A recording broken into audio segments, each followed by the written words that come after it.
नमस्कार, मैं Subodh Kumar Singh, TGT maths, yes memorial school, sector 58, Noida. आज हम एनसीईआरटी के सेकेंड एक्सरसाइज, कोऑर्डिनेट ज्योमेट्री के सेकेंड एक्सरसाइज का थ्योरी पढ़ने जा रहे हैं। सेकेंड एक्सरसाइज में फॉर्मूला यूज किया गया है, उस फॉर्मूले का नाम सेक्शन फॉर्मूला है। हम उसी के बारे में इस वीडियो में डिटेल में पढ़ेंगे और सेकेंड एक्सरसाइज के सारे क्वेश्चंस को डिस्कस करेंगे अच्छे तरीके से। सेक्शन फॉर्मूला, सेक्शन का मतलब होता है खंड करना, तो नाम से ही पता चल रहा है कि सेक्शन फॉर्मूला में हम क्या पढ़ने जा रहे हैं। ठीक है, तो मैं आपको सबसे पहले सेक्शन फॉर्मूला क्या है वो बताऊंगा और वो कैसे आया उसका डेरिवेशन पढ़ेंगे। उसके बाद हम एनसीईआरटी के क्वेश्चंस को डील करेंगे। तो चलिए आगे बढ़ते हैं। मैंने कहा कि लेट सपोज कीजिए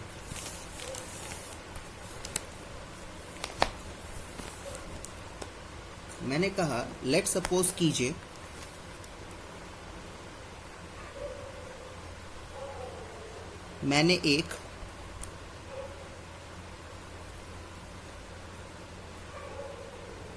XOY कोऑर्डिनेट सिस्टम लिया।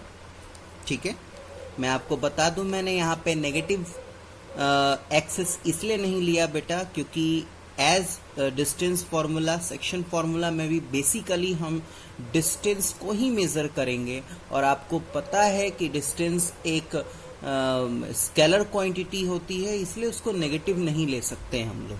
डन, तो आगे बढ़ते हैं। अब इस कार्टेशियन सिस्टम में, इस प्लेन में एक लाइन है, let that line be A B. मान लिया कि वो लाइन जो है वो आपका ए बी है। इस ए का कोऑर्डिनेट जो है वो x1 y1 है। डन, और बी का जो कोऑर्डिनेट है वो x2 y2 है।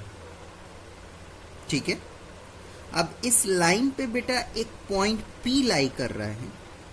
हालांकि मैं आपको बता दूं, एक लाइन पे there are infinite number of points. ठीक है, तो उसी तरीके से उस इन्फिनाइट नंबर ऑफ पॉइंट से एक पॉइंट मैंने लिया और उसका coordinate let it be x और y।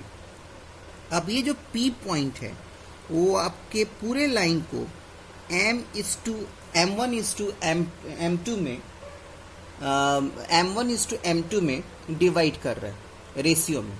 यानी अगर लेट सपोज कीजिए एक मैथ्स के टर्म में मैं एक क्वेश्चन लेके समझाऊं, तो लेट सपोज कीजिए कि ये पूरा का पूरा लाइन सेगमेंट AB है और इस पूरे का मेजरमेंट आपका 7 सेंटीमीटर है।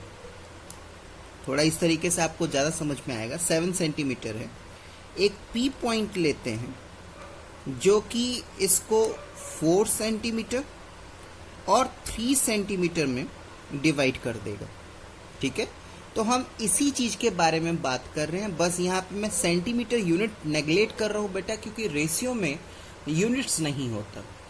ठीक है, तो कुछ इसी तरीके से ये जो P पॉइंट है इस पूरे लाइन को सेक्शनली डिवाइड कर रहा है। जैसे कि हम अपने स्कूल में आप स्टूडेंटों को डिवाइड करते हैं, A section, B section, C section, ऐसे करके। इन द सेम वे यहाँ पे P पॉइंट जो है वो AB लाइन सेगमेंट को सेक्शनली 2 पार्ट्स में डिवाइड कर रहा है और उस 2 पार्ट का जो रेशियो हो date is M1 and M2।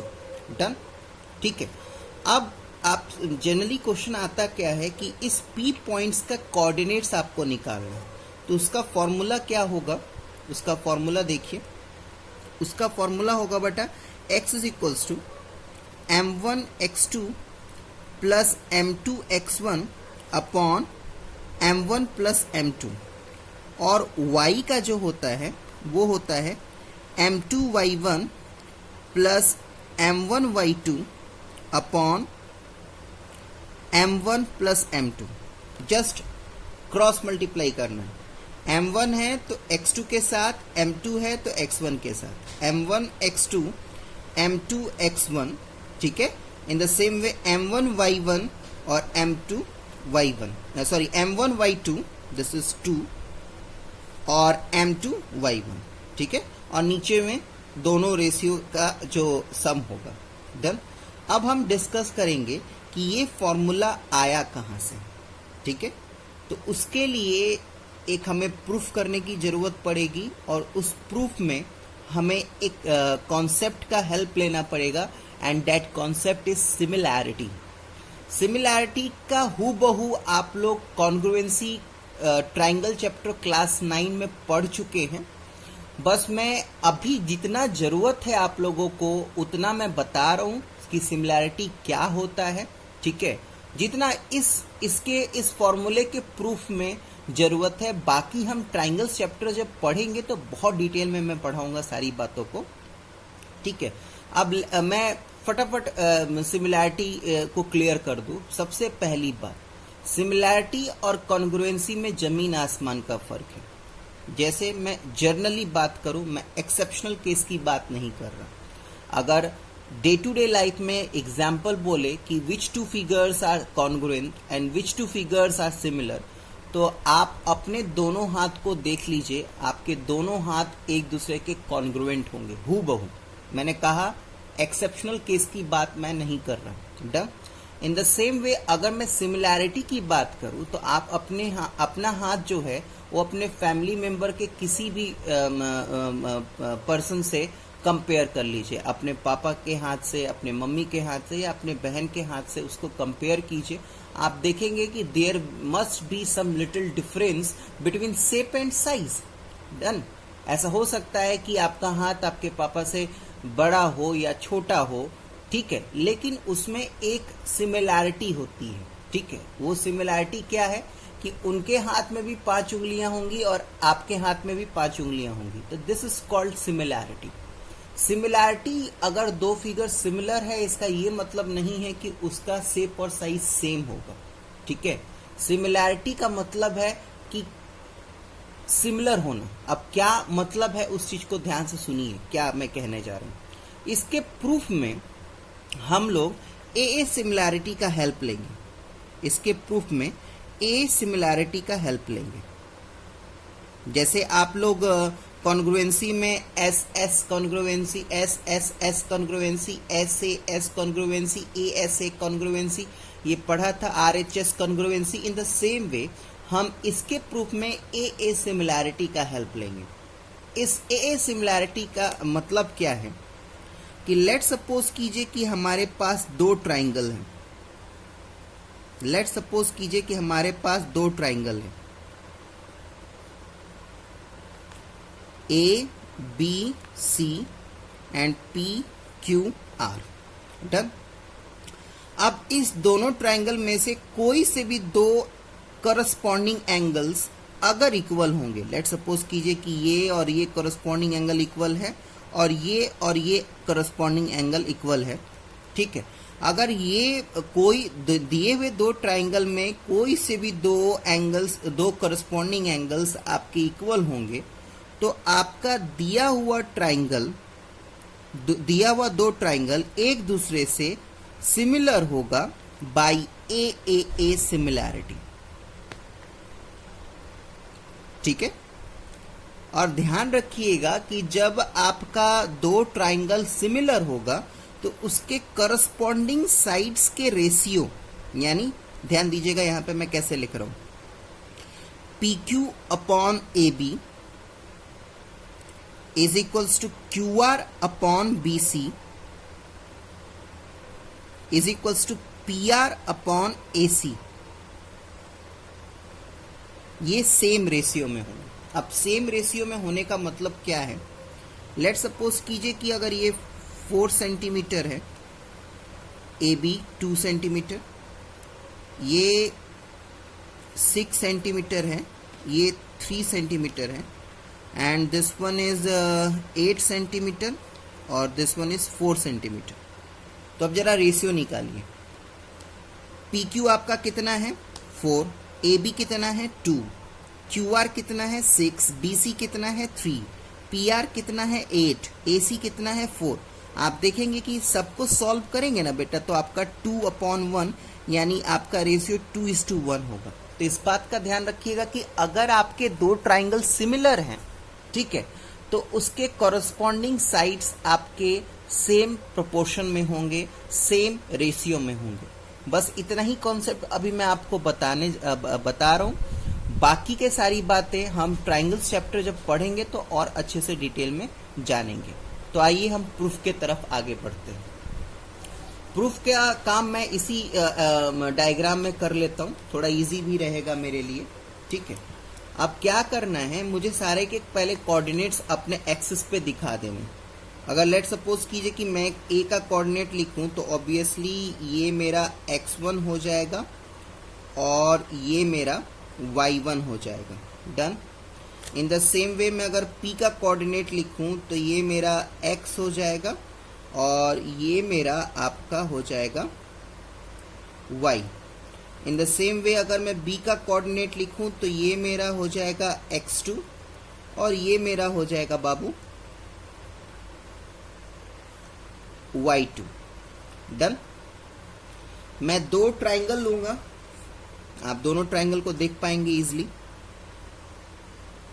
Triangle APC और ट्राइंगल PDB। ये दोनों ट्राइंगल आपको पता है कि ये जो लाइन मैंने बनाया है वो परपेंडिकुलर होगा, ठीक है, और ये भी 90 डिग्री होगा। डन। आप इस एक चीज जो मैं बता रहा हूं उस चीज को ध्यान से सुनिए। आपका ये वाला लाइन और ये वाला लाइन एक दूसरे के पैरेलल होगा। दिख रहा है आपको मैंने क्या कहा? आपका ये वाला लाइन और ये वाला लाइन एक दूसरे के पैरेलल होगा, यानी ये एंगल और ये वाला एंगल आपके कोरस्पॉन्डिंग एंगल्स के रूल से इक्वल होंगे। यानी आपने ट्राइंगल ACP को सिमिलर दिखा दिया ट्राइंगल PDB के। पक्का? ट्राइंगल ACP को सिमिलर दिखा दिया ट्राइंगल PDB के। मैंने पहले ही कहा था कि दो ट्राइंगल सिमिलर हैं, इसका यह मतलब नहीं कि दोनों ट्राइंगल का शेप और साइज सेम होगा, ठीक है। ए सिमिलैरिटी से मैंने दोनों ट्राइंगल को सिमिलर प्रूव कर दिया, जिसमें दो करस्पॉन्डिंग एंगल्स 90 डिग्री हैं और दो करस्पॉन्डिंग एंगल्स मैंने करस्पॉन्डिंग रूल से इक्वल दिखा दिया। डन। यानी इसके रेशियोज क्या होंगे? AC upon PD। देख पा रहे हैं आप? स्टार्टिंग के दो letter AC PD, then CPDB sorry, APPB,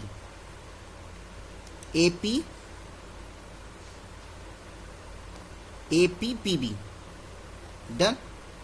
चले आगे बढ़े। यानी कहने का मतलब क्या है, अब हर एक का मेजरमेंट करेंगे। AC क्या है बेटा? देखिए ध्यान से, AC तो यहां तक तो मेरा x है, ठीक है, और ये मेरा x1 है। यानी नॉर्मल सी बात है, इस पूरे से अगर मैं ये माइनस कर दूं, तो मुझे AC पता चल जाएगा।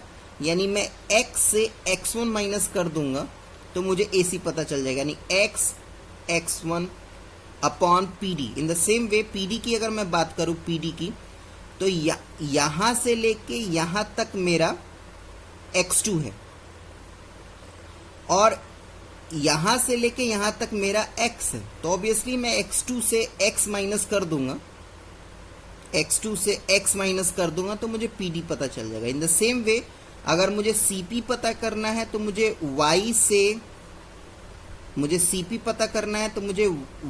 से y1 माइनस करना पड़ेगा, यानी y माइनस y1। और dB अगर मुझे पता करना है तो ये पूरा दिख रहा है, दिस इज y2।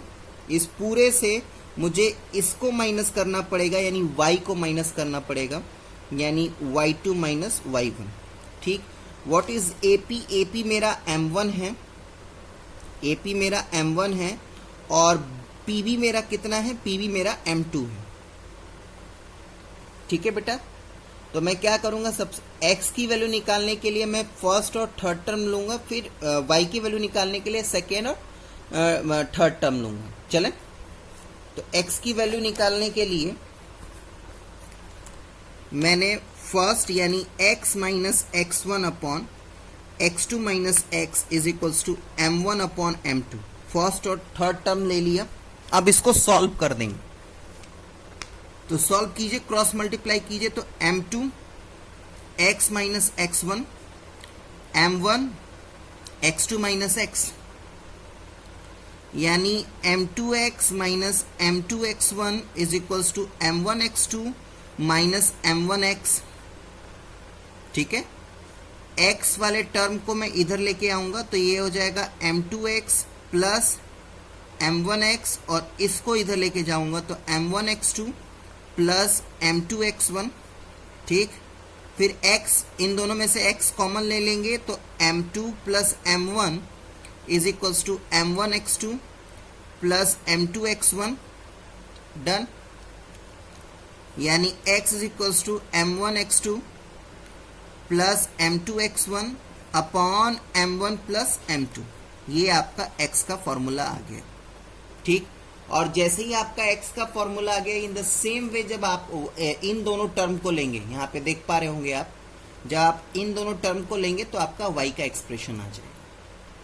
डन, तो ये जो भी आपने फॉर्मूला पढ़ा, इसमें आप देख पा रहे होंगे कि ये जो P पॉइंट है, ये जो P पॉइंट है, ये आपके AB को इंटरनली डिवाइड कर रहा है। इंटरनली डिवाइड करने का मतलब क्या है कि AB जो है वो आप AB जो P है वो AB के इंटरनल पार्ट यानी AB पे ही लाई कर रहे हैं। लेट्स सपोज कीजिए कि इस AB के ही सेम सिधाई पे कहीं पॉइंट P यहाँ पे लाई करता, यानी AB के एक्सटर्नली अगर कोई पॉइंट P लाई करता और वो आपके पूरे लाइन को M1 और M2 रेशियो में डिवाइड करता, तब फॉर्मूला क्या होगा आपका। तो उसी बात को हम डिस्कस करने जा रहे हैं। ये ध्यान रखिएगा, ये तब का फॉर्मूला है जब आपका P पॉइंट आपके लाइन सेगमेंट को इंटरनली डिवाइड करेगा। अब हम एक्सटर्नली डिवाइड करेगा तो क्या करेंगे वो पढ़ने जा रहे हैं।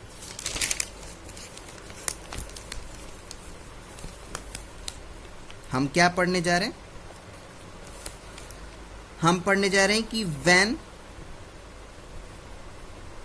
a point divides the line segment externally, जब एक पॉइंट आपके लाइन को डिवाइड कर देगा, कैसे, एक्सटर्नली।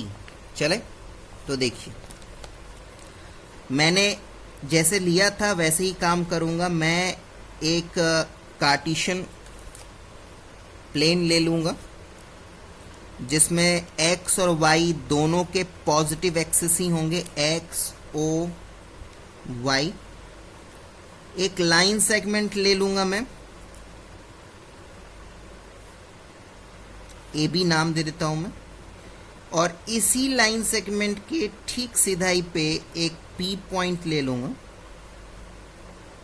थोड़ा और बढ़ा दीजिए, एक P पॉइंट ले लूंगा, और ये P पॉइंट मेरे लाइन सेगमेंट को एक्सटर्नली डिवाइड कर देगा। एक्सटर्नली डिवाइड करने का मतलब क्या है कि अगर PB का मेजरमेंट M2 है तो AP का पूरा मेजरमेंट आपका M1 लेट कर लीजिए। ठीक है, मैं क्वेश्चन भी आपको बताऊंगा। अब यहाँ पे जो P पॉइंट है वो आपके पूरे लाइन सेगमेंट को एक्सटर्नली डिवाइड कर रहा है, और आप देख पा रहे होंगे कि यहाँ पे जब P पॉइंट किसी दिए हुए लाइन सेगमेंट को एक्सटर्नली डिवाइड करता है तो आपके लाइन सेगमेंट के बाहर लाई करता है, अंदर नहीं, इसलिए इसको एक्सटर्नली कहा जा रहा है। ठीक है, तो ऐसे केस में अगर आपको ध्यान में रहे, इस तरीके का अगर क्वेश्चन आता है और आपसे कहा जाता कि P पॉइंट का कोऑर्डिनेट निकालिए, जैसे कि ये P पॉइंट का कोऑर्डिनेट x और y अगर मैं लेट करता, ठीक है। अभी मैं A और B का भी नहीं लिखने जाऊंगा क्योंकि मुझे इसी में डायग्राम बनाना है, तो थोड़ा हौच पौच होता है। आप अभी फिलहाल ये लेट कर लीजिए कि A का कोऑर्डिनेट x1 y1 होगा, B का कोऑर्डिनेट x2 y2 होगा, ठीक है। और मुझे अगर कहा जाए कि x y का P पॉइंट का x और y कोऑर्डिनेट निकालिए और m1 m2 मेरे पास रेशियो दिया हुआ है, तो मेरे पास जो फॉर्मूला होगा वो ये होगा, x is equals to m1 x2 minus m2 x1 upon m1 minus m2, और y का हो जाएगा m1 y2 minus m2 y1 upon m1 minus m2। बस प्लस के जगह माइनस पुट कर दिया गया है और वही सेम सिस्टम है, क्रॉस मल्टीप्लाई किया जा रहा है।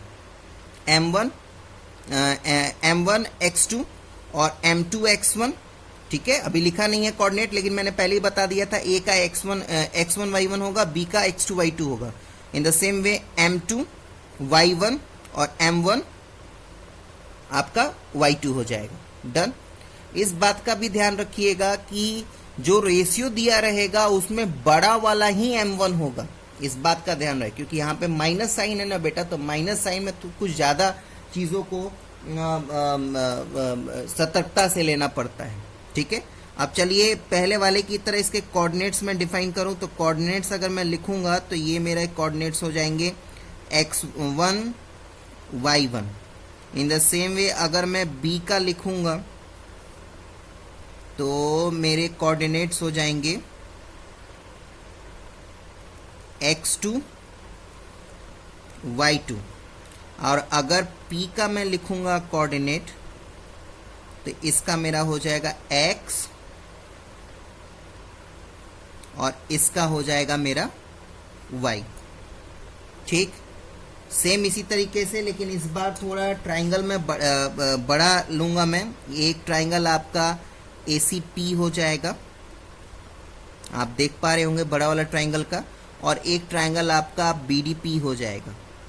दोनों ट्राइंगल देख पा रहे हैं, इसमें ये 90 डिग्री है, ये भी 90 डिग्री है पक्का, और सेम उसी तरीके से ये लाइन और ये लाइन पैरेलल है और ये एक ट्रांसवर्सल है, तो ऑब्वियसली ये वाला एंगल और ये वाला एंगल कॉरस्पॉन्डिंग एंगल्स होंगे।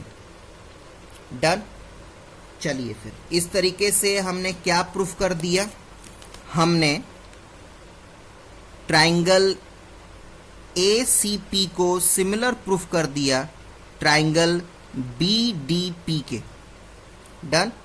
बाय A सिमिलैरिटी, यानी कहने का मतलब क्या है कि इनके इस दोनों ट्राइंगल के कॉरस्पॉन्डिंग साइड्स के रेशियो सेम होंगे। तो लिखिए AC अपॉन BD, देख पा रहे हैं आप, AC upon BD is equals to CP upon DP, CP upon DP, AP upon BP, AP upon BP। चलिए एक एक करके कैलकुलेट करते हैं। मुझे क्या कैलकुलेट करना है, मुझे AC कैलकुलेट करना है, ये पूरा AC। तो देखिएगा ध्यान से, यहां से लेके यहां तक का मेजरमेंट x है, ठीक है, और ये यहां से लेके यहां तक का मेजरमेंट x1 है, यानी मेरा AC क्या हो जाएगा x minus x1 upon BD। तो यहां से लेके यहां तक का मेजरमेंट मेरा x है और यहां से लेके यहां तक का मेजरमेंट मेरा x2 है, तो ये मेरा क्या हो जाएगा x माइनस x2। चले CP मेरा ये है, तो यहां से लेके यहां तक का मेजरमेंट मेरा y है, CP कैलकुलेट करना ना, हाँ, यहां से लेके यहां तक का मेजरमेंट मेरा y है और यहां से लेके यहां तक का मेजरमेंट मेरा y1 है, यानी y minus y1। Next DP, यहां से लेके यहां तक का मेजरमेंट मेरा y है और यहां से लेके यहां तक का मेजरमेंट मेरा y2 है, ठीक है। AP ये पूरा दिख रहा है आपको, AP मेरा M1 है और BP मेरा M2 है, ठीक है। डन। ये आपका x minus x1 upon x minus x2, y minus y1 upon y minus y2 is equals to m1 upon m2। तो कैसे पहले मैंने लिया था फर्स्ट और थर्ड टर्म, तो वैसे ही फर्स्ट और थर्ड टर्म लेके x का एक्सप्रेशन निकालेंगे, फिर सेकेंड और थर्ड टर्म लेके y का एक्सप्रेशन निकालेंगे। तो चलिए, तो x minus x1 upon x minus x2 is equals to m1 upon m2। Done. चल रहे बेटा, क्रॉस मल्टीप्लाई करते हैं, तो क्रॉस मल्टीप्लाई कीजिए, तो m2 x minus x1, m1 x minus x2, ये हो जाएगा m2x minus m2x1, m1x minus m1x2। x वाले दोनों टर्म को मैं एक साथ ले लूंगा, इसको इधर लेके आता हूं, इसको इधर लेके चलते हैं, और इस वाले को इधर लेकर आइए, यानी m1x2 माइनस m2x1। दिख रहा है आप लोगों को? मैंने इस वाले को इधर लेके आ रहा हूं, मैं इसको इधर लेके जा रहा हूं, और ये वाला हो जाएगा m1x माइनस m2x। इस दोनों टर्म में से x कॉमन ले लेंगे, तो ये आ जाएगा m1x2 minus m2x1 is equals to x m1 minus m2। Done. अब ये इसको लाके इधर डिवाइड कर दीजिए, तो आपके पास आ जाएगा x is equals to m1x2 minus m2x1 upon m1 minus m2। Done. ये आपका x का एक्सप्रेशन आ गया, और जैसे ही आप यहाँ पे इन दोनों को लेंगे तो आपका y का भी एक्सप्रेशन आ जाएगा। ठीक है, तो आइए कुछ क्वेश्चंस डिस्कस करते हैं। पहले हम बात करते हैं इंटरनल वाला, क्योंकि इंटरनल फॉर्मूला पहले हम लोगों ने पढ़ा था। उसके लिए बाबू हम लोग एनसीईआरटी का पहला क्वेश्चन सॉल्व करेंगे। इंटरनली वाला क्वेश्चन सॉल्व करना है, तो उसके लिए हम सबसे पहले आपको एनसीईआरटी का पहला क्वेश्चन मैं बताऊंगा। एनसीईआरटी का पहला क्वेश्चन अपना बुक ले लीजिए और एनसीईआरटी का पहला क्वेश्चन पढ़िए। लिखा है, find the coordinates of the point which divides the line segment joining this and this in the ratio 2:3। अब देखिए, यहाँ पे कहीं भी नहीं लिखा हुआ कि आपका पॉइंट जो है वो दिए हुए लाइन को एक्सटर्नली डिवाइड कर रहा है या इंटरनली डिवाइड कर रहा है, कहीं नहीं लिखा है बेटा। ठीक है, तब क्या करेंगे? तो इस बात का ध्यान रखिएगा, इस बात का ध्यान रखिएगा बाबू, कि अगर आपके क्वेश्चन में कुछ भी नहीं लिखा रहता है, दैट सिंपली मीन्स कि आपको उस क्वेश्चन को इंटरनली वाले फॉर्मूले से करना है। अगर एक्सटर्नल वाला केस आएगा तो उसमें प्रॉपर लिखा रहेगा, और नहीं तो वो क्वेश्चन ही इस तरीके से होगा कि आपको पता चल जाएगा कि उसमें एक्सटर्नल फॉर्मूला यूज करना है। क्या मैं कहना चाह रहा हूं, अभी मैं बताऊंगा जब मैं आपको एक्सटर्नल फॉर्मूला जो फॉर्मूला हम लोगों ने डिस्कस किया है वो एक्सप्लेन करने के लिए मैं क्वेश्चन नंबर एनसीईआरटी का क्वेश्चन नंबर 8 सॉल्व करूंगा, तो मैं बताऊंगा कि क्या मैं कहना चाह रहा हूं। पहले आइए फर्स्ट क्वेश्चन सॉल्व करते हैं। तो फर्स्ट क्वेश्चन आपका जो दिया हुआ है वो है फर्स्ट क्वेश्चन, ये आपका ए बी एक लाइन सेगमेंट है। डन। ये आपका -1 और ये आपका 4 -3।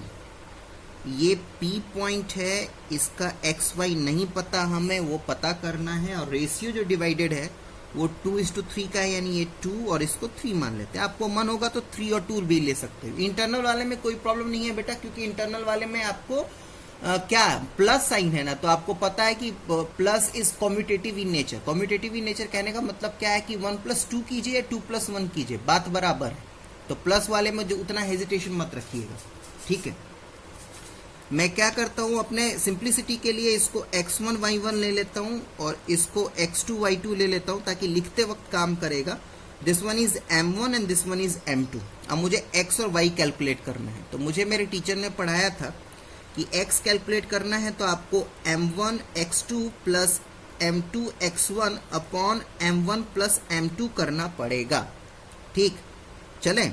ये मेरा m1 है, ये मेरा x2 है, तो 2 4 जा 8 डन, प्लस m2 x1, ये मेरा m2 है, ये मेरा x1 है, यानी 3 into -1 -3 upon m1 plus m2 that is 2 + 3। ये सॉल्व करके आ जाएगा बेटा आपका -1। चले आगे बढ़े। नेक्स्ट y अगर मुझे कैलकुलेट करना है तो मुझे m1 y2 plus m2 y1 upon m1 plus m2 करना पड़ेगा।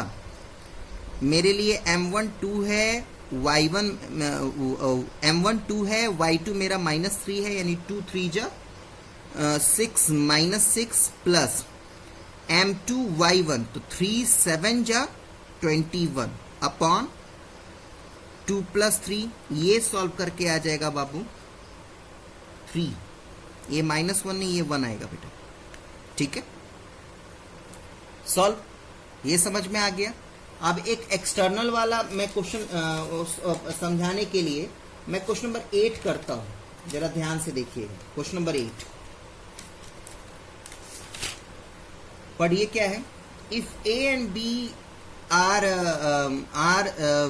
दिस एंड दिस, तो लेट सपोज कीजिए मैं क्वेश्चन नंबर 8 एनसीईआरटी का क्वेश्चन नंबर 8 सॉल्व कर रहा हूं बाबू। तो ए और बी मेरा 2 पॉइंट है, ले लेते ए मेरा है कितना, ए मेरा है बाबू -2 -2 और बी मेरा है आपका 2 -4, ठीक। ए मेरा है -2 -2 और बी मेरा है 2 -4। दिया क्या है मेरे पास, मेरे पास दिया है, मेरे पास गिवन क्या है, देखिए गिवन है मेरे पास AP is equals to 3/7 AB, यानी कहने का मतलब क्या है, AP/AB इज इक्वल्स टू 3/7। चले, यानी AB कितना है 7, ध्यान से सुनिएगा, AB कितना है 7,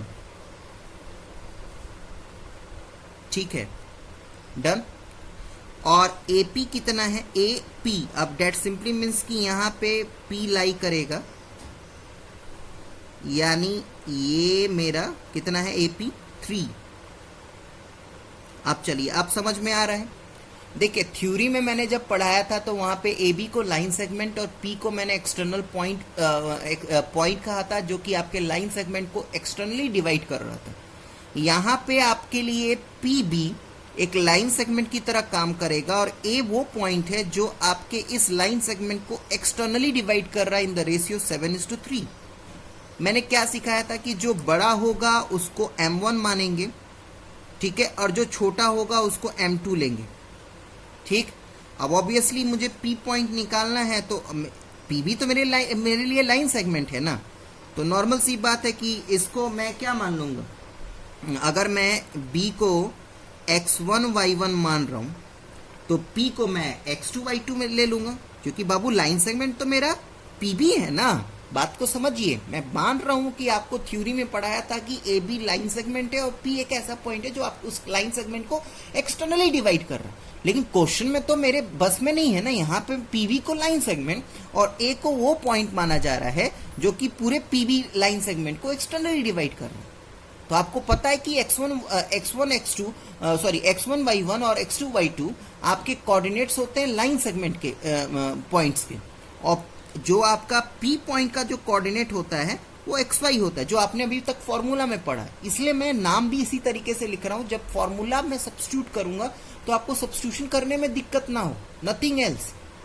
बात समझ में आ रही है आपको? आगे बढ़े, चलिए। तो फॉर्मूला क्या पढ़ा था आपने? फॉर्मूला आपने पढ़ा था x is equals to m1 x2 minus m2 x1 upon m1 minus m2, ठीक। चले, चलिए फिर बिल्कुल ध्यान से सुनिएगा। दिख रहा है आपको सब कुछ? बिल्कुल साफ साफ दिख रहा है। x क्या है बाबू आपके लिए? -2 लिख दीजिए। m1 क्या है? 7। x2 क्या है?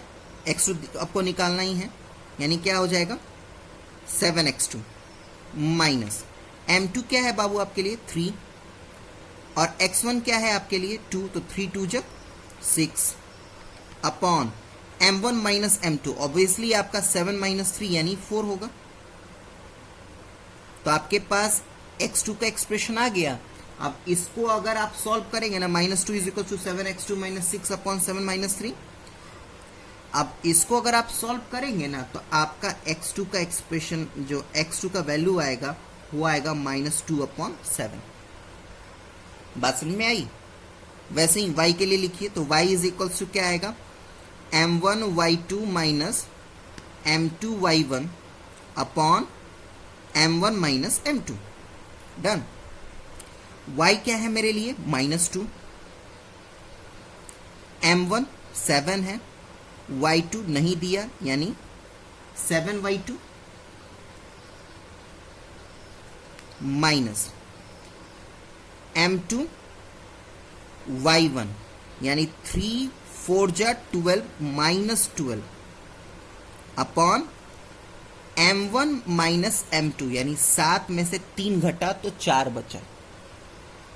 अब बाबू इसको सॉल्व करेंगे ना तो आपका y2 का एक्सप्रेशन आ जाएगा -20 अपॉन 7। ठीक है। अब ये तो क्लियर हो गया। अब बस इस बात का ध्यान रखिएगा, यहाँ पे थ्योरी खत्म है, मैंने थ्योरीज भी बता दी आपको, 2 क्वेश्चंस भी आपको सॉल्व करा दिए। ये बात बिल्कुल ध्यान में रखिएगा, जब आप मेरा नोट्स पढ़ेंगे तो उसमें नोट्स में लिखा भी है मैंने कि जब कोई पॉइंट इंटरनली डिवाइड करता है तो वो पॉइंट उस लाइन पे लाई करता है। अगर कोई एक बार दोबारा से मैं रिपीट करूं, अगर कोई पॉइंट दिए हुए लाइन सेगमेंट को इंटरनली डिवाइड करता है तो वो पॉइंट उस लाइन सेगमेंट पे लाई करता है। ऑन दी अदर हैंड, अगर कोई पॉइंट दिए हुए लाइन सेगमेंट को एक्सटर्नली डिवाइड करता है तो वो उस पॉइंट पे लाई नहीं करता, वो उस पॉइंट के बाहर लाई करता है।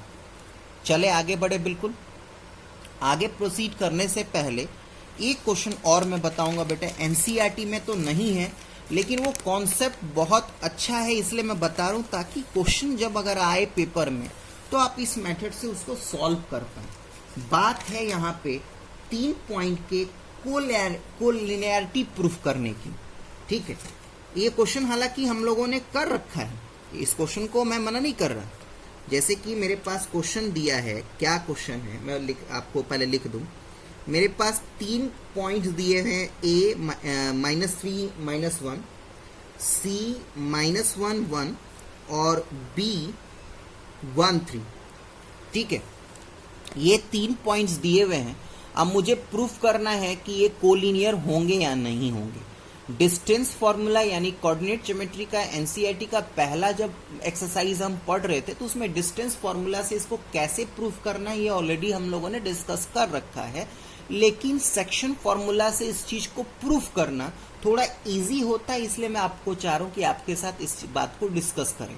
ठीक है, पहली बात को ध्यान से सुनिएगा। क्वेश्चन अगर आपके बोर्ड के पेपर में आया कि prove that these 3 points are collinear और नॉट, ठीक है, तो आपको वहां पे कोई भी मेथड आपको स्पेसिफाइड नहीं किया गया। तो आपको अभी मैं 3 मेथड पढ़ाऊंगा। अभी हम लोगों ने कोलिनियरिटी प्रूफ करने के लिए डिस्टेंस फॉर्मूले का हेल्प लिया। अभी सेक्शन फॉर्मूला भी आपको बताने जा रहा हूं, और अभी 3rd चैप्टर जब हम पढ़ेंगे तो उसमें एरिया ऑफ ट्राइंगल से कैसे 3 पॉइंट्स को कोलिनियर दिखाते हैं वो भी मैं बताऊंगा।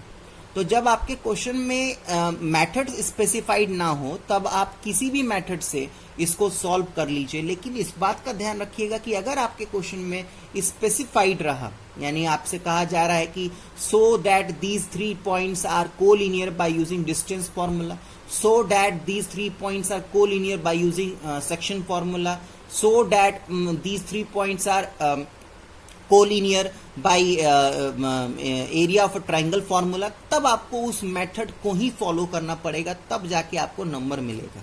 अभी मैं सेक्शन फॉर्मूला के हेल्प से इसको कोलिनियर प्रूफ करने जा रहा हूं, जरा ध्यान से सुनिएगा।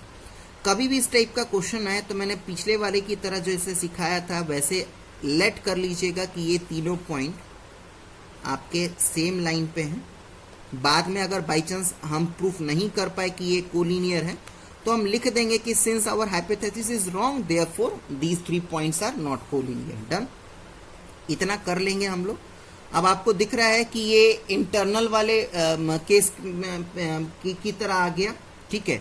तो ऑब्वियसली मैं इसको x1 y1 मान लूंगा, इसको xy मान लूंगा, इसको x2 y2 मान लूंगा, और 2 रेशियो भी मुझे लेना है तो 2 रेशियो लूंगा ना मैं, तो एक k लूंगा, एक 1 लूंगा, ये फिक्स रखिएगा, ठीक है, जिसमें ये m1 होगा और ये मेरा m2 होगा। बात क्लियर है?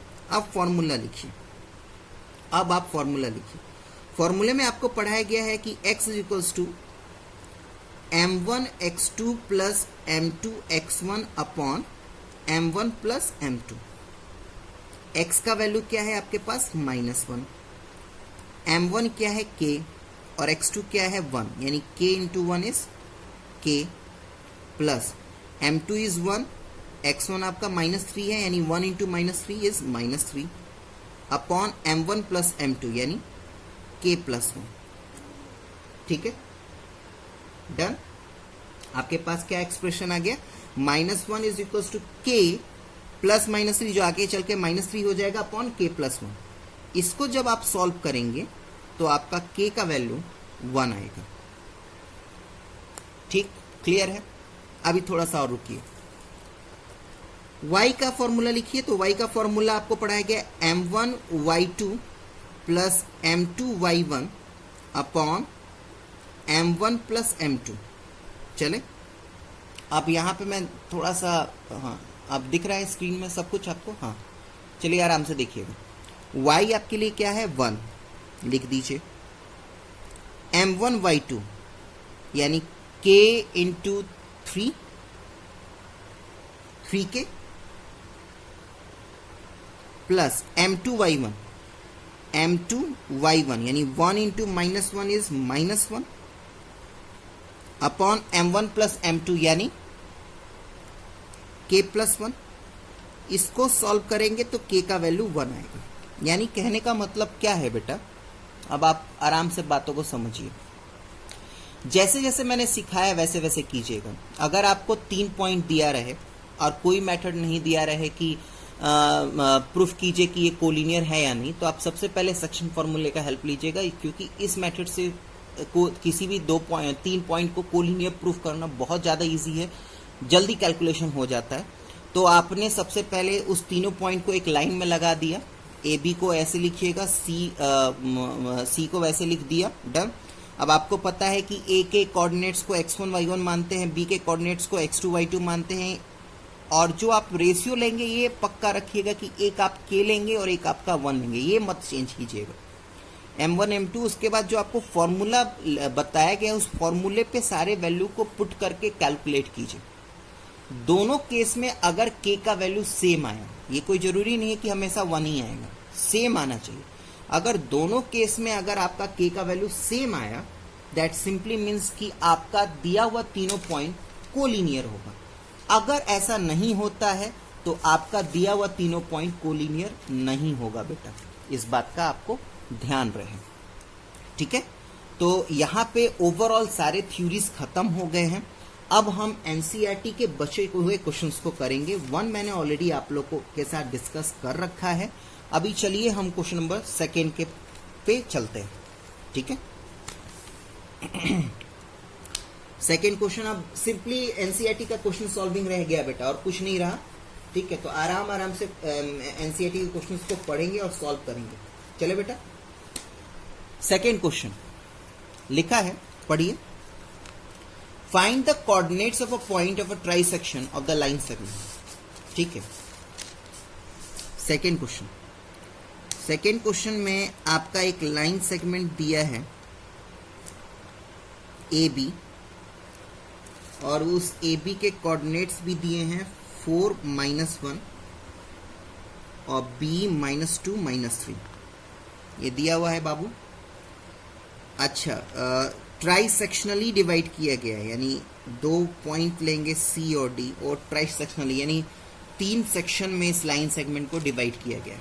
अब 3 सेक्शन में लाइन सेगमेंट को डिवाइड किया गया है, तो इस बात का ध्यान रखिएगा कि इस डिवीजन, ये जो डिवीजन है वो आपका इक्वल होगा। इक्वल कहने का मतलब क्या है कि मैं यहाँ पे 1, ये यहाँ पे 1 और यहाँ पे 1 लिखूंगा। अब यहाँ पे 1 लिखने का मतलब क्या है? 1 लिखने का मतलब सिर्फ यही नहीं है कि ये नेचुरल नंबर का 1 है, इसका बहुत मतलब निकलता है।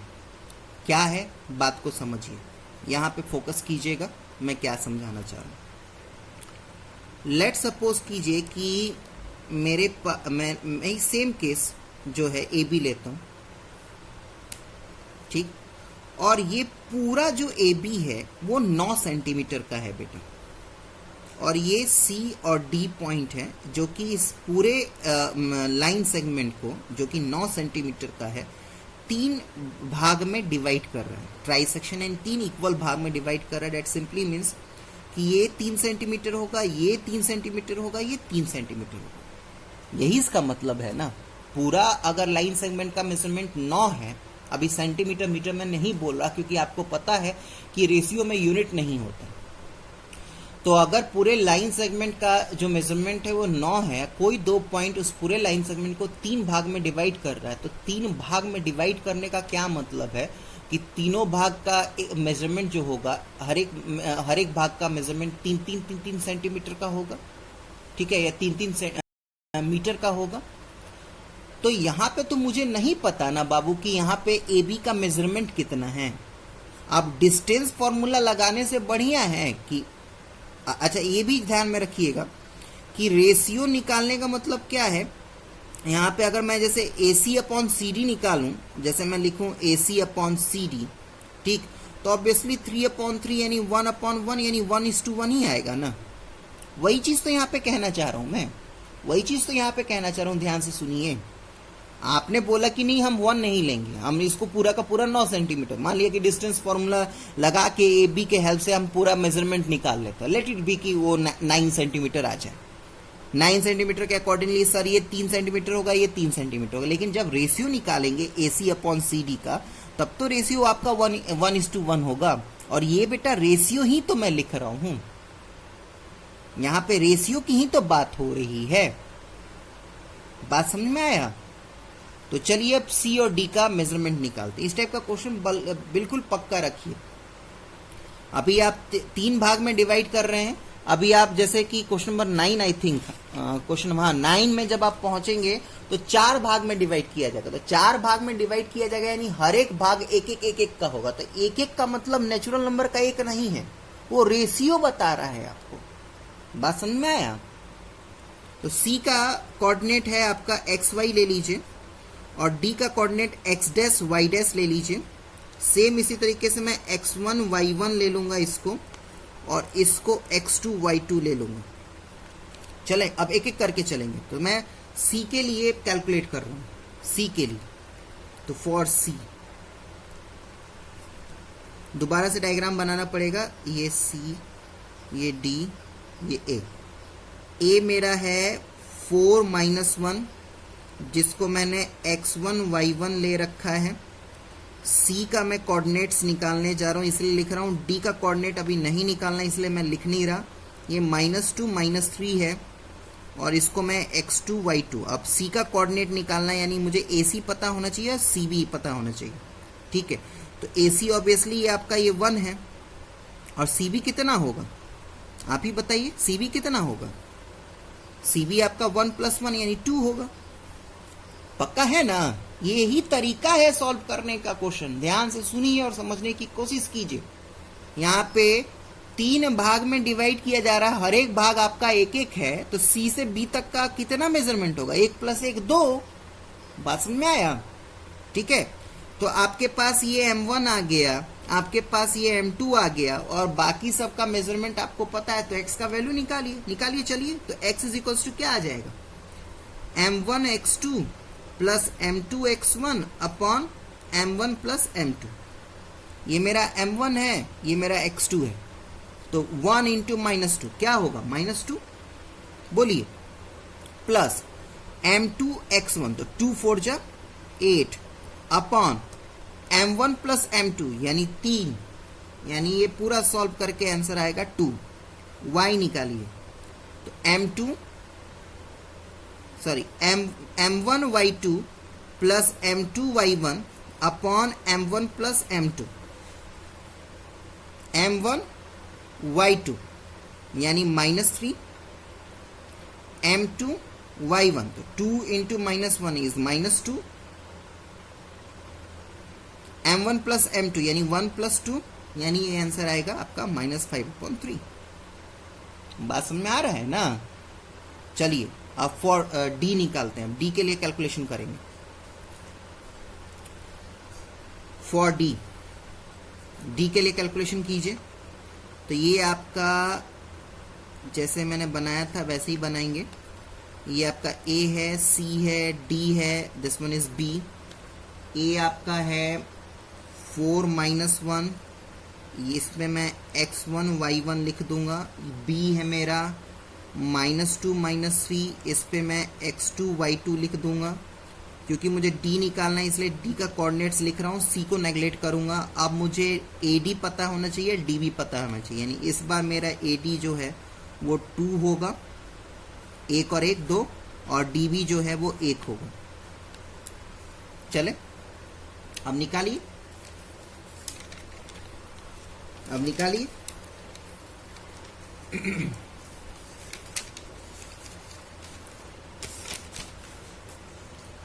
अब आप अगर कैलकुलेट करेंगे x डैश तो उसके लिए यही फॉर्मूला लिखेंगे ना बाबू, m1 x2 plus m2 x1, ध्यान से देखिएगा, अपॉन m1 प्लस m2, बिल्कुल ध्यान से देखिएगा। ये मेरा m1 है और दिस वन इज m2, सब कुछ लिख लेंगे ताकि कैलकुलेशन करते वक्त दिक्कत ना हो। तो m1 x2 यानी 2 2 जा 4 यानी -4 plus m2 x1 1 into 4 plus 4 upon 2 plus 1, आंख बंद करके ये 0 हो जाएगा। y डैश कैलकुलेट कीजिए तो y डैश के लिए क्या करेंगे, m1 y2 plus m2 y1 upon m1 plus m2। चले m1 y2 यानी 2 इंटू -3 इज -6, m2 y1 यानी 1 into -1 is -1 upon m1 plus m2 यानी 2 प्लस 1 इज 3।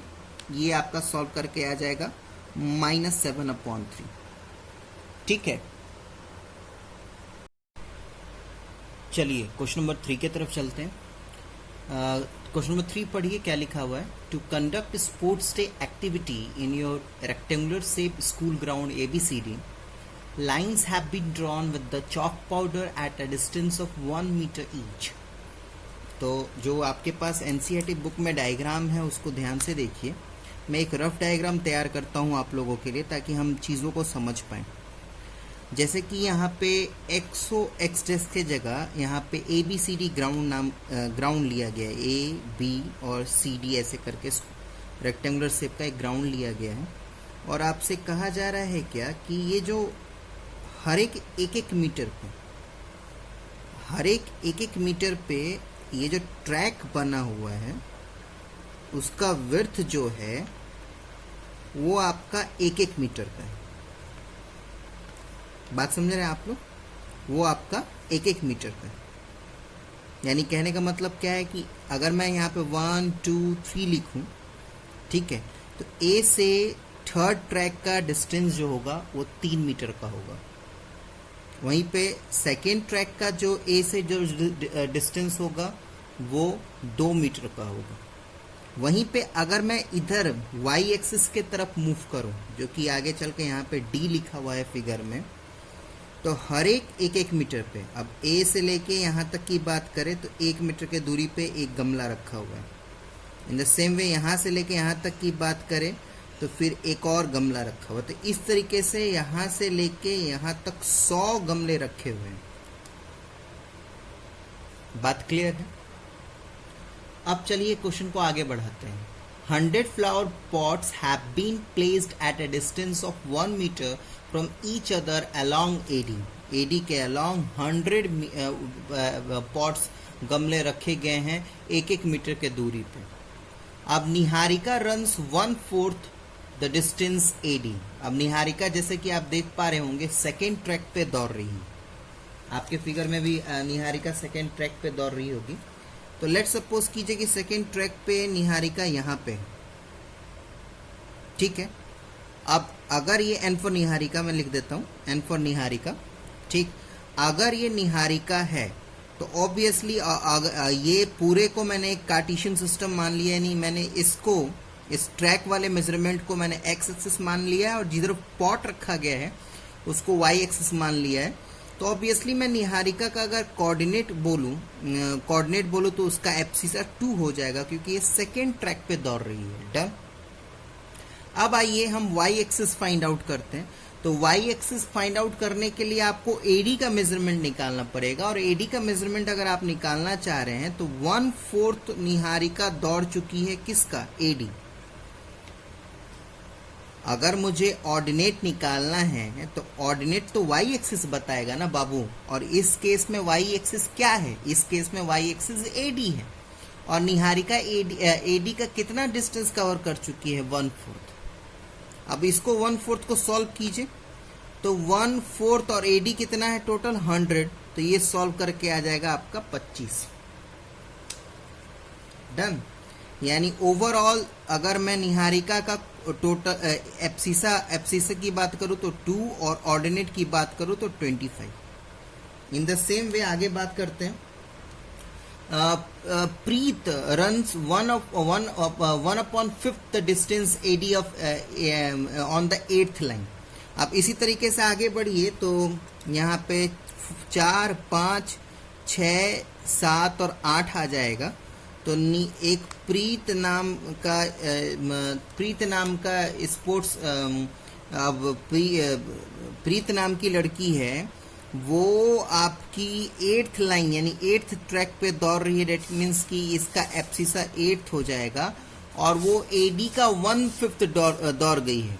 तो एडी का 1/5 निकालिए तो 1/5 × 100 यानी सॉल्व करके 20 आएगा नहीं, यानी इसका ऑर्डिनेट जो होगा वो 20 होगा। डन। ये निहारिका और ये पी फॉर प्रीत ले लीजिए। डन। क्लियर है। What is the distance between both the flag? अब मुझे इन दोनों के बीच का डिस्टेंस निकालना है तो डिस्टेंस फॉर्मूला लगा देता हूं मैं। मुझे निहारिका और प्रीत के बीच का डिस्टेंस निकालना है। मुझे निहारिका का कोऑर्डिनेट्स दिया हुआ है, प्रीत का कोऑर्डिनेट्स दिया हुआ है। तो आराम से मैं एनपी यानी निहारिका और पी के बीच का डिस्टेंस निकाल लूंगा। तो मान लिया कि ये मेरा x1 x2 है, y1 है और ये मेरा x2 y2 है। तो ये क्या हो जाएगा, x2 - x1 यानी 8 - 2 का स्क्वायर प्लस y2 - y1 यानी 20 - 25 का स्क्वायर। ठीक है। इसको आप अगर आप सॉल्व करते हैं तो ये आ जाएगा √61 मीटर। क्लियर है बाबू। आगे पढ़िए। If Rasmi has to post a flag exactly halfway between the line segment joining the two flags, where should she post her flag? ठीक है। अब रश्मि नाम की एक लड़की है, ये जो डिस्टेंस आप देख रहे हैं इसके ठीक बीचों बीच वो उसका पोजीशन है, ठीक बीचों बीच। अब ठीक बीचों बीच यानी ये जो R पॉइंट लिया रश्मि के लिए, जिसका कोऑर्डिनेट्स हमसे निकालने के लिए कहा जा रहा है, वो पूरे एनपी के मिड पॉइंट पे है। क्या मैंने कहा, रश्मि को फ्लैग पोस्ट करना है और इस बात का ध्यान रहे कि बिल्कुल निहारिका और प्रीत के हाफ वे में होना चाहिए, यानी बिल्कुल मिड पॉइंट पे होना चाहिए।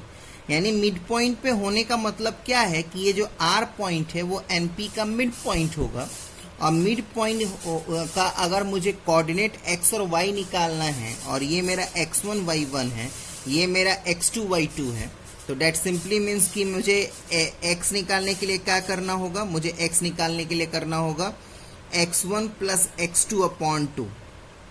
ठीक। और उसको सॉल्व कीजिए तो ये हो जाएगा 2 + 8/2 यानी 5। और अगर मुझे y निकालना होगा तो मुझे y1 प्लस y2 अपॉन 2 करना होगा, तो ये हो जाएगा 25 प्लस 20 अपॉन 2 यानी 22.5। Clear, done. अब आप फोर्थ क्वेश्चन में चलते हैं। फोर्थ क्वेश्चन में लिखा क्या है देखिए,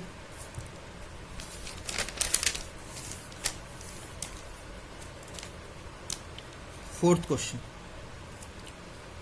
find the ratio in which the line segment joining the points -3 and this is divided by the point। तो मान लिया कि वो जो लाइन सेगमेंट जिसको दिया क्या है कि एक लाइन सेगमेंट है -3 0 कोऑर्डिनेट्स है उसके, और b का है आपका 6 -8, और इस लाइन सेगमेंट को जो पॉइंट डिवाइड कर रहा है उसका कोऑर्डिनेट है -1 6। आपको रेशियो निकालना है, तो लेट इट बी m1 और m2। ठीक है, तो चलिए बढ़िया से लिख दीजिए। तो ये मेरा x1 y1 है, ये xy हो गया, और ये मेरा x2 y2 है। डन, चले। तो मुझे क्या पढ़ाया गया था? मुझे पढ़ाया गया था क्या, x is equals to m1 x2 plus m2 x1 upon m1 plus m2 पढ़ाया गया था। यहाँ पे x का वैल्यू -1 है, m1 नहीं पता, तो m1 x2 यानी 6m1 प्लस m2 x1 यानी -3m2 upon m1 plus m2। ठीक है, इस पूरे को सॉल्व कर दीजिए, इस पूरे को क्रॉस मल्टीप्लाई करेंगे ना, इसको क्रॉस मल्टीप्लाई कीजिए, तो ये -1 m1 plus m2 is equal to 6m1 minus 3m2, और इसको अगर आप बाबू सॉल्व करेंगे ना तो मेरा आंसर आएगा m1 upon m2 is equal to 2 upon 7। Solve कर लेंगे। चलिए फिर नेक्स्ट फिफ्थ क्वेश्चन में आइए।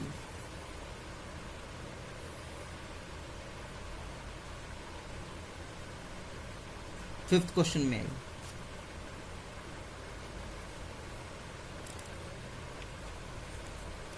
लिखा है, ये भी सेम क्वेश्चन 4 की तरह है लेकिन थोड़ा सा चेंज है इसमें। Find the ratio in which the line segment joining A point and B is divided by the x axis. ये बिल्कुल क्वेश्चन नंबर 5 की तरह है, बिल्कुल क्वेश्चन नंबर 5 की तरह है। अब मेरी बातों को बिल्कुल ध्यान से सुनेंगे बाबू, मैं क्या कहना चाह रहा हूं। एक लाइन सेगमेंट है जिसको डिवाइड कौन कर रहा है, एक्स एक्सिस। तो लेट इट बी, मैं ज्यादा कुछ नहीं बनाऊंगा, मैं एक एक्स एक्सिस बना लेता हूं और कुछ नहीं बनाऊंगा, मैं सिर्फ और सिर्फ एक्स एक्सिस बना लेता हूं। और एक लाइन सेगमेंट बना लेता हूं मैं ए बी लिखा भी है, ए बी एक लाइन सेगमेंट बना लेता हूं मैं। इस लाइन सेगमेंट के जो कोऑर्डिनेट्स हैं वो 1 -5 है, और एक बी का जो है वो -4 5 है।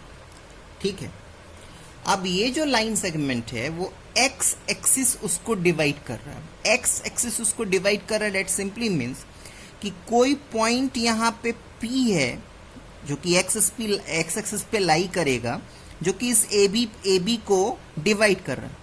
अगर कोई पॉइंट पी एक्स एक्सिस पे लाई कर रहा है, दैट सिंपली मीन्स कि बेटा उसका एक्स समथिंग होगा लेकिन वाई 0 होगा। पहले ही से क्लियर हो गया। ये बिल्कुल फोर्थ क्वेश्चन की तरह है, लेकिन यहां पे फोर्थ क्वेश्चन में ना बाबू पी पॉइंट का कोऑर्डिनेट्स दिया हुआ था, इसलिए हमने रेशियो m1 और m2 लिया था। लेकिन यहां पे इस पी पॉइंट का कोऑर्डिनेट्स नहीं दिया हुआ है ना। 0 y का वैल्यू है लेकिन x का वैल्यू हमें नहीं पता ना। तो अगर आपका रेशियो निकालने आए और पी पॉइंट जो कि आपके लाइन सेगमेंट को डिवाइड कर रहा है उसका कोऑर्डिनेट्स ना दिया हो तो उस समय आप रेशियो जो मानेंगे वो k:1 मानेंगे। मैं एक बार फिर से बात को दोहरा दूं। अगर आपका क्वेश्चन है कि आपको एक पी पॉइंट है जो कि दिए हुए लाइन सेगमेंट को डिवाइड कर रहा है और डिवाइड कर रहा है, और उस रेशियो को फाइंड आउट कीजिए, और उस पी पॉइंट का अगर कोऑर्डिनेट्स नहीं दिया रहे तो जो आप रेशियो लेंगे वो आप k:1 का लेंगे। तो इसी तरीके से आप बात को आगे बढ़ाइएगा, ठीक है। तो k:1 ही आपको रेशियो लेना है, m1 m2 मत लीजिएगा, ठीक है। क्योंकि यहाँ पे y मेरा 0 है, इसलिए मैं स्टार्टिंग ही y से कर रहा हूँ। तो y का मेरे पास फॉर्मूला है बाबू m1 x2 plus m2 x1 upon m1 plus m2, ठीक। तो ये मेरा x1 y1 था और ये मेरा x2 y2 है। चले, y का वैल्यू तो 0 है, m1 मेरा, अगर मान लिया कि इसको मैं m1 मान लूँ और इसको मैं m2 मान लूँ, m1 k है, m2 मेरा -4 है, सॉरी y निकाल रहा हूँ ना मैं, तो ये वहाँ पे y2 होगा, यहाँ पे y1 होगा, डन। तो मेरे से क्या बोला जा रहा है, m1 y2 यानी k और 5 यानी 5k प्लस m2 y1 यानी 1 और m2 y1 यानी 1 इंटू -5 इज -5 अपॉन k+1, ठीक। अब इसको सॉल्व करेंगे ना बाबू, इसको अगर आप सॉल्व करेंगे तो k का वैल्यू आ जाएगा आपके पास 1, यानी आपके पास m2 1 है और m1 भी k का वैल्यू क्या आ गया 1। ये इस क्वेश्चन में आया, कोई जरूरी नहीं है कि k का वैल्यू 1 ही आएगा या 1 ही आना चाहिए, ये सर्कमस्टांसेस नहीं है।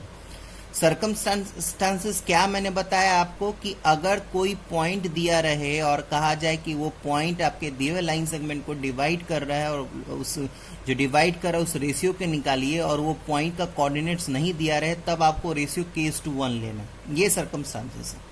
अब k का वैल्यू क्या आएगा वो आपको नहीं पता, यहाँ पे 1 आ रहा है, कोई बात नहीं, done.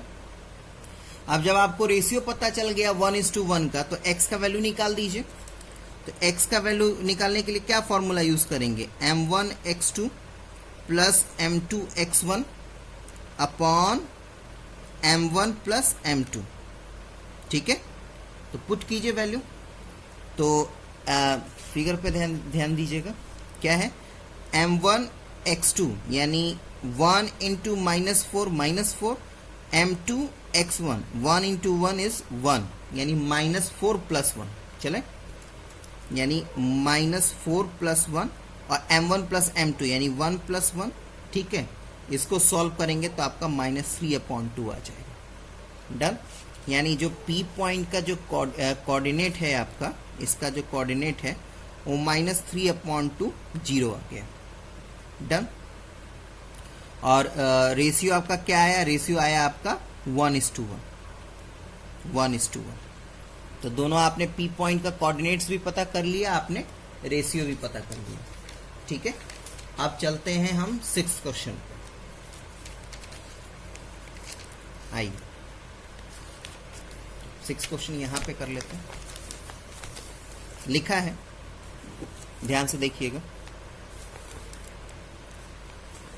if 1 2 4y x6 and 3 5 are the vertices of the parallelogram taken in order, then find the value of x and y।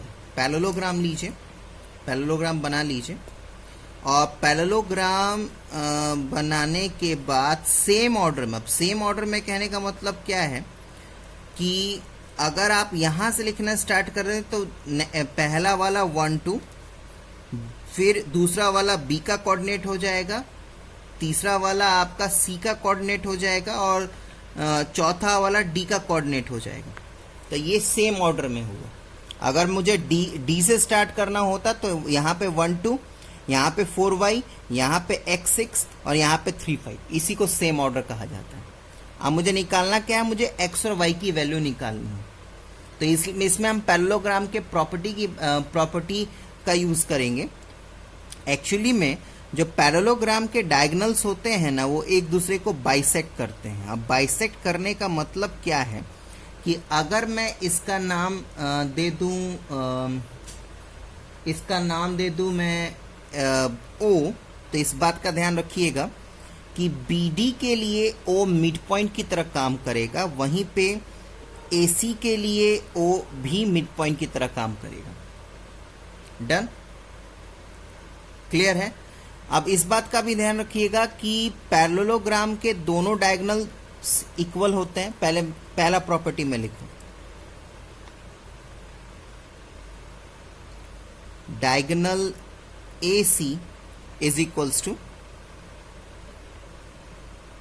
Diagonal BD। दोनों डायगोनल पैरेललोग्राम के इक्वल होते हैं। अब प्लस एक दूसरे को बाइसेक्ट भी करते हैं। डन, प्लस एक दूसरे को बाइसेक्ट भी करते हैं। तो अगर मैं O पॉइंट का कोऑर्डिनेट निकालूं,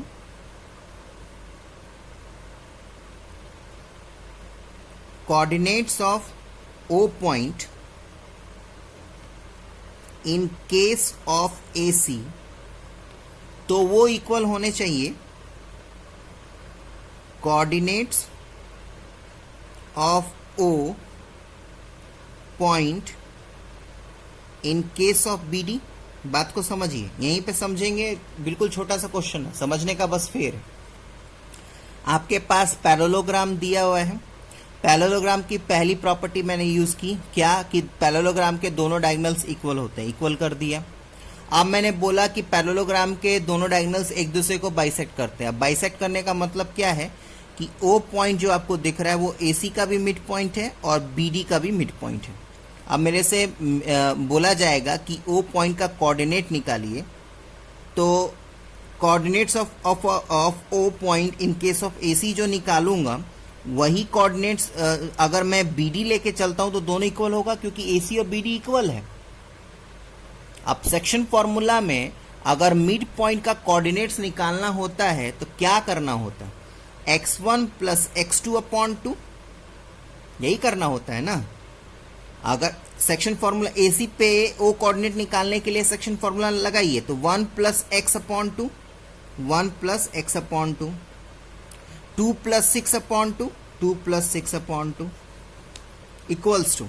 बात समझ में आ रही है? In the same way BD के केस में O का मुझे अगर कोऑर्डिनेट्स निकालना है और O BD का मिड पॉइंट है तो फॉर्मूला लगाइए 4 प्लस 3 अपॉन 2, 4 प्लस 3 अपॉन 2 और then 5 plus y upon 2, 5 plus y upon 2। ये आ गया। प्रॉपर्टी यूज करके काम कर रहा हूं बेटा। अब हम क्या करेंगे, सेम कोऑर्डिनेट्स को इक्वेट कर देंगे, x को x के साथ, y को y के साथ। तो लिखेंगे ऑन कंपेयरिंग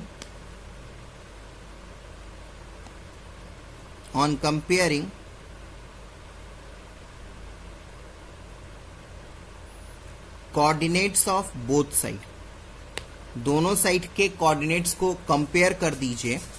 तो आपके पास क्या आ जाएगा, 1 plus x upon 2 is equal to 4 plus 3 upon 2, और एक तरफ आ जाएगा 2 plus 6 upon 2 is equal to 5 plus y upon 2। आपके पास x का एक्सप्रेशन और y का एक्सप्रेशन आ गया। इसको सॉल्व करेंगे तो x का वैल्यू आपका 6 आ जाएगा, इसको सॉल्व करेंगे तो y का वैल्यू आपका 3 आ जाएगा। डन बेटा। अब हम चलते हैं 7th क्वेश्चन में।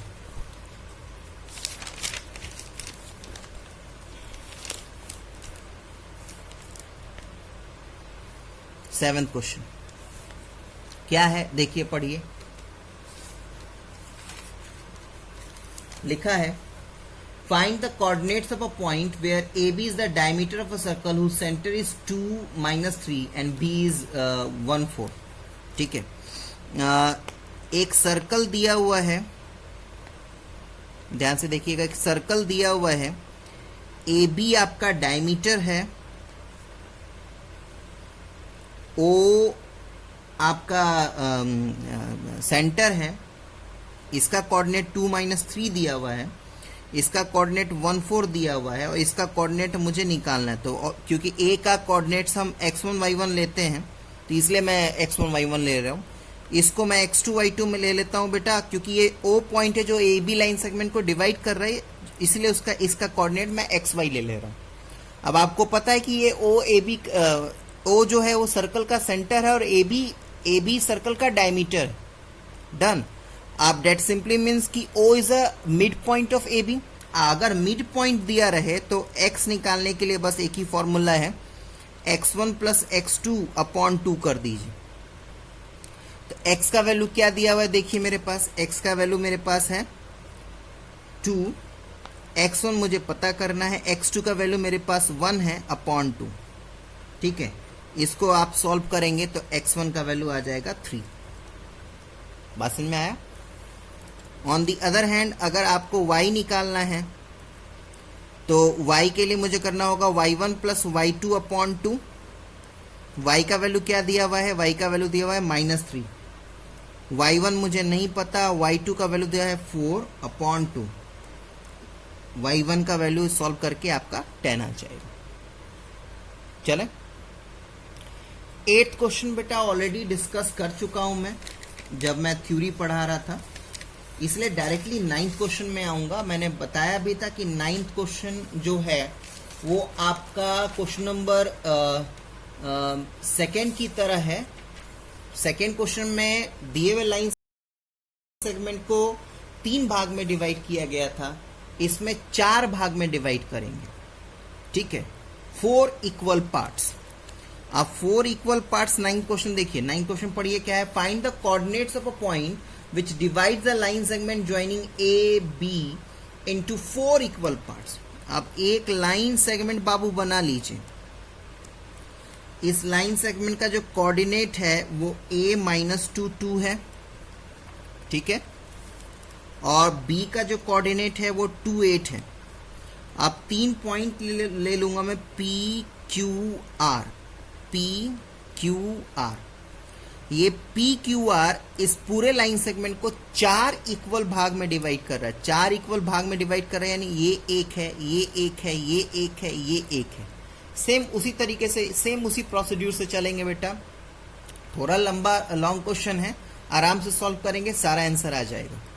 तो इसके कोऑर्डिनेट्स को मैं एक्स वाई मान लेता हूँ, इसके कोऑर्डिनेट्स को मैं एक्स डैश वाई डैश मान लेता हूँ, इसके कोऑर्डिनेट्स को मैं x double dash y double dash मान लेता हूँ।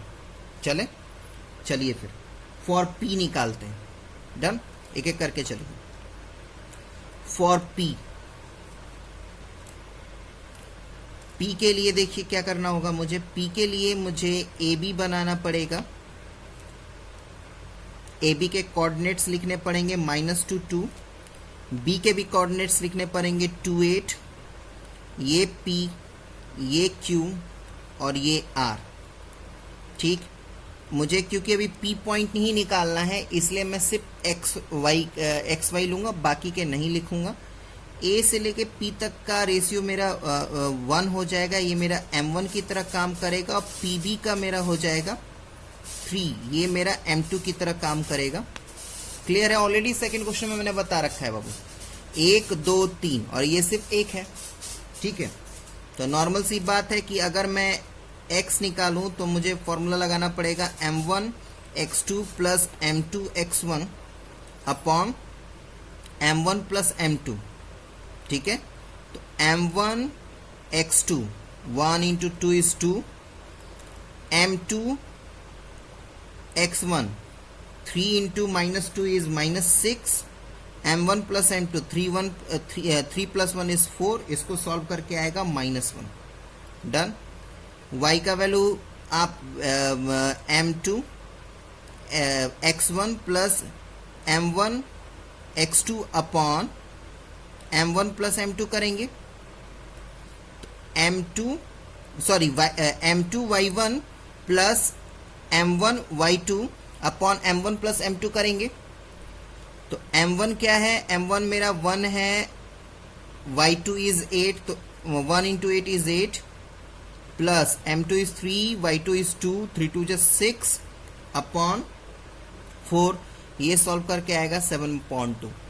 थोड़ा लंबा क्वेश्चन है बेटा, आराम से कीजिएगा। ठीक है, p के लिए कर लिया मैंने p के लिए कर लिया। अब q के लिए करूंगा, अब r के लिए करूंगा। डन। चलिए q के लिए देखिए।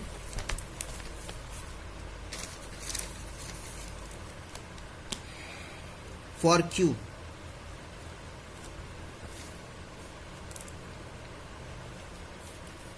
ये मेरा A है -2 2, ये मेरा B है 2 8, ये P, ये Q, ये R।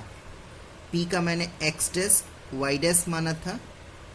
A से लेके Q तक आपका 2 हो जाएगा और y से लेके तक 2 हो जाएगा। यहाँ पे ये सीधा सीधा मतलब बन रहा है बेटा कि Q is the mid point. Here Q is a mid point. अब Q is a mid point, आपके पास x1 y1 दिया हुआ है, आपके पास x2 y2 दिया हुआ है बाबू। ठीक है, आपके पास ये दो है और ये दो है, यानी Q पॉइंट जो है पूरे लाइन सेगमेंट को सेम रेशियो में डिवाइड कर रहा है। डेट सिंपली मीन्स कि Q is the mid point. अब Q अगर आपका मिड पॉइंट है तो x और y की वैल्यू निकालने के लिए क्या फॉर्मूला लगाएंगे? x dash is equals to x1 plus x2 upon 2। आपके पास दोनों की वैल्यू है, आपके पास दोनों की वैल्यू है, दोनों की वैल्यू पुट कीजिएगा, आपका x का वैल्यू आ जाएगा, x डैश का वैल्यू आ जाएगा 0। और y डैश निकालने के लिए y1 प्लस y2 अपॉन 2। आपके पास y1 है, आपके पास y2 है, दोनों का वैल्यू पुट करके सॉल्व कीजिएगा, आपके पास आंसर आ जाएगा 5। ठीक है, अब चलिए r का x कोऑर्डिनेट्स निकालते हैं। r का कोऑर्डिनेट्स निकालते हैं फॉर r। ठीक, दोबारा से ये मेरा a है -2 2, x1 y1 की तरह काम करेगा। ये b है 2 8, ये x2 y2 की तरह काम करेगा। ये p है, ये q है, ये r, x double dash y double dash, ar मेरा 3 है, आर बी मेरा हो जाएगा 1, यानी ये मेरा m1 है और ये मेरा m2 है। ठीक है, सबकी वैल्यू मैंने बता दी आपको, सबकी वैल्यू बता दी ना, x1 y1, ठीक, x2 y2, m1 पता चल गया, m2 पता चल गया, यानी x डबल डैश निकालने के लिए फॉर्मूला भी आपको पता है, m1 x2 plus m2 x1 upon m1 plus m2। सबकी वैल्यू पुट कीजिएगा, आपका आंसर 1 आएगा। डन, समझ में आया ना? सॉल्व तो कर लेंगे आप लोग। इन the same way y double dash सबकी वैल्यू भी बता दी है मैंने, m1 m2 पता है ही बाबू, x1 y1 x2 y2 की वैल्यू पता है, तो जोड़ घटाओ बैठ के कीजिए। ये m1 y2 plus m2 y1 upon m1 plus m2, इसको सॉल्व करेंगे तो यह आ जाएगा 13/2। डन। क्वेश्चन नंबर 10 देखिए,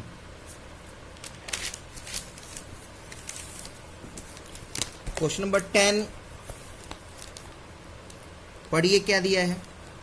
find the area of a rhombus if the vertices are this taken in order. Taken in order मतलब समझ में आ ही गया, टेकन इन ऑर्डर का मतलब क्या है कि सेम ऑर्डर में चलेंगे। तो लेट सपोज कीजिए कि आपके पास एक रोम्बस है, अप्रोक्सीमेटली एक बना लीजिए रफ स्केच, एक रोम्बस है। टेकन इन सेम ऑर्डर कहने का मतलब क्या है कि अगर ए से स्टार्ट किया तो पूरा बी और डी ऐसे करेंगे, ऑर्डर चेंज नहीं करेंगे। तो ए का कोऑर्डिनेट 3 0 है, बी इज 4 5, सी इज -1 4 और डी इज -2 -1। ठीक है, एरिया ऑफ रोम्बस निकालना है बाबू। एरिया ऑफ रोम्बस जो होता है ना बेटा, वो diagonal half into first diagonal into second diagonal, यानी हमारे पास 2 डायगोनल है ना, एक बी डी और एक AC। ठीक है, तो AC और BD कैलकुलेट करेंगे by the help of distance formula. और जब मुझे AC BD का वैल्यू पता चल जाएगा तो एरिया ऑफ रोम्बस होता है half into diagonal 1 into diagonal 2, यानी दोनों डायगोनल का प्रोडक्ट करके हाफ से डिवाइड, हाफ से इंटू कर दीजिए, आपको रोम्बस का एरिया पता चल जाएगा।